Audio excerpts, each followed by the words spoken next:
সারা বিশ্বে এখন সাংস্কৃতিক আগ্রাসনের মহা উৎসব চলছে। বছরের নানা দিন নানান দিবসের নামে মুসলমান যুবক যুবতীদের চরিত্র হননের চেষ্টা চলছে এইসব উৎসবের মাধ্যমে। এই সংস্কৃতির আগ্রাসনের শিকার বাংলাদেশ সহ সারা বিশ্বের মুসলিম সমাজ এই আগ্রাসনের কি শিকার।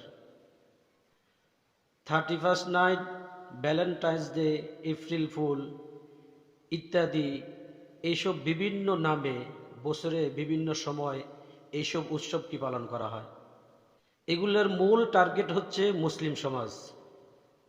মুসলিম সমাজের নারী পুরুষদের চরিত্র হননের কি একটা কি উৎসব।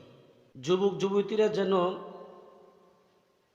গান বাদ্য বাজনা, অশ্লীলতা, বেহায়াপনা, নগ্নতা এই সমস্ত বিষয়াদির মধ্যে যেন লিপ্ত হয়, এই জন্যেই এই সমস্ত উৎসব আমাদের দেশে কি আমদানি করা হয়। আমাদের দেশে কিন্তু এই সমস্ত উৎসব একসময় কি ছিল না। বিগত 15-16 বছর ধরে আমাদের এই দেশে এই সমস্ত কুসংস্কার বা এই সমস্ত আগ্রাসনী সংস্কৃতি আমাদের সমাজের মধ্যে কি হয়েছে, চালু হয়েছে। এই সমস্ত সংস্কৃতি কিন্তু একসময় আমাদের দেশে কি ছিল না, এগুলাকে আমদানি করা হয়েছে। উদ্দেশ্য হলো মুসলমান সমাজকে কি করা, শেষ করা।